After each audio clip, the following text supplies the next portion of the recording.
All right, so this lecture is about the digital nomad long-term mindset. So some extended thoughts on the life of a digital nomad, whatever you want to call it, or someone who lives in other countries for chunks of the year or most of the year. Let me go through my lecture notes for you, okay?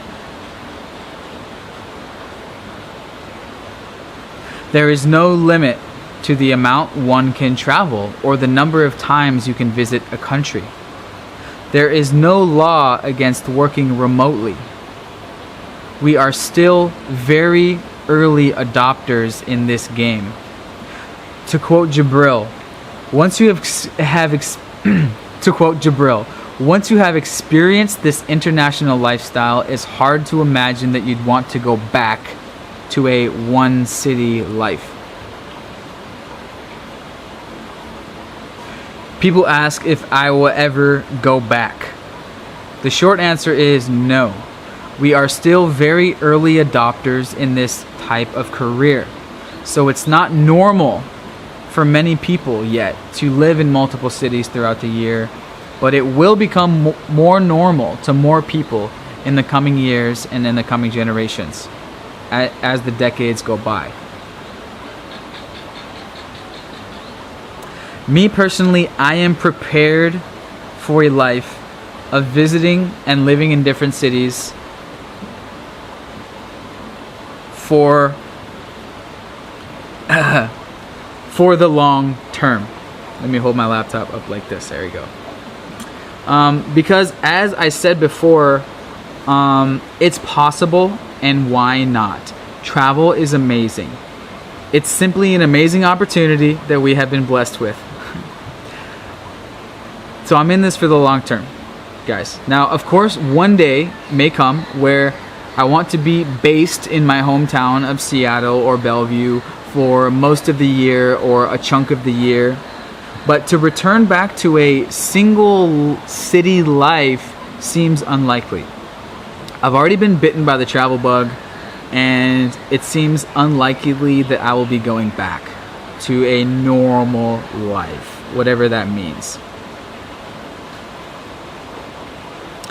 People ask, what about marriage, family, and kids? So people might say, okay, a response might be, what about it? This marriage, family, and kids is, of course, part of the normal life plan that people like to get started when around their 30s. They like to have marriage, family, and kids. But many of this new generation, not just digital nomads, are already questioning these norms.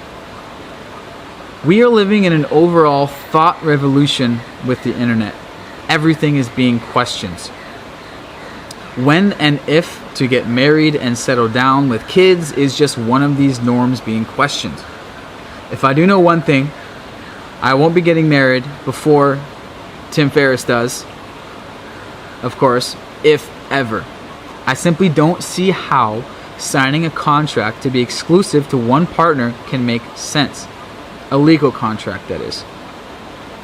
Many are questioning the ideas of marriage, especially marriage laws.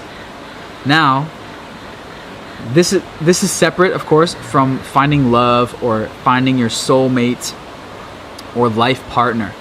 This is something that just happens to you, and in the right time in your life when you meet the right person and develop that relationship. This is good and great.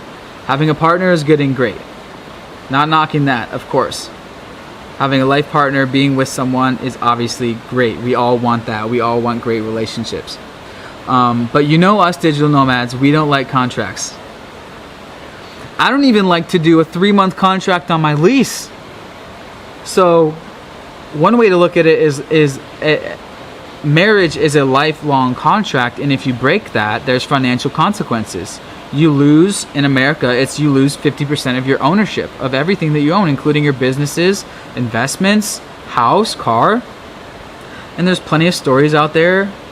I'm sure you've heard someone who they got divorced and got into financial trouble, and now their life is, in trouble. It can be rough.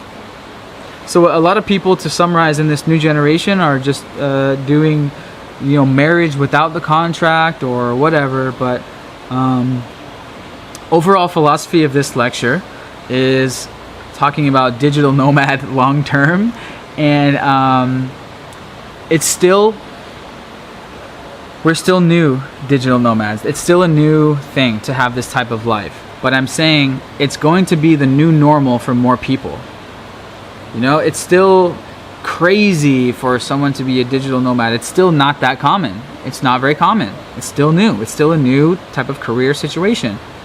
But we're moving into this next generation where it's going to start be the new normal for more people, and it's happening right now. More companies are starting to let their employees work from home or work remotely, part-time and full-time. A lot of tech companies have full-time remote teams. A lot of these smaller startups, they're totally location independent.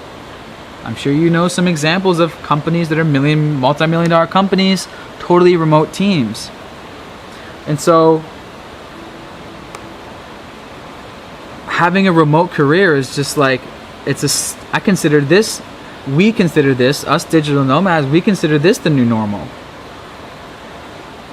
We consider signing a marriage contract, you know, in your 20s or 30s, whenever, super not normal. You know, we consider buying a home and living in one place for the whole year super not normal. So it's just about what you consider normal. And obviously in mainstream society's terms, you know, and how our parents were brought up and how our grandparents were brought up, we're not living normal lives. But yeah, I am, you know, I don't see, honestly guys, if, you know, people ask me this, I don't see settling down anytime soon, like I said. But I wanted just to get this mindset through, like I said in the beginning, that there's no limit to the amount that you can be vagabonding around the world. There's no law against this. We live in the most free time ever. Let's take advantage of it. And now I said there's no limit to the amount you can visit a country. Okay? Long story short, this is true. Now every country has their own visa laws, and if you want to, you know, live for long periods of time, there's different ways to do that. The way that I've been doing it mostly is just tourist visas and going a couple months at a time in different countries, but we'll get into that in another video. But I want to get this digital nomad long-term mindset, at least communicate my mindset to you. I'm in this for the long haul as a career. I'm going to be living in different cities and countries for the rest of my life. That doesn't mean, now I do plan on visiting home more, and we'll get into that when we share our goals. I want to make more money so I can visit home more often and fly my parents and my friends and family out to see me more often. That's the digital nomad long-term mindset, a life of freedom of location, a life just thinking yourself as a global citizen. You know, I'm thinking of myself as a global citizen. Like, America, yeah, that's cool, great place, it's great, but just because I was born there, does that mean that I have to live there most of the time? Does that mean I have to settle down there? No, I think we are all citizens of this globe, and we can live wherever we want, and we live on the most amazing planet. Let's experience it all. All right, there's that lecture. So I guess the assignment for the comments in this video is, how do you see this mindset? Are you prepared for the digital nomad mindset, or are you someone that's maybe like, I do want to settle down in your home country after I, you know, just digital nomad for a while.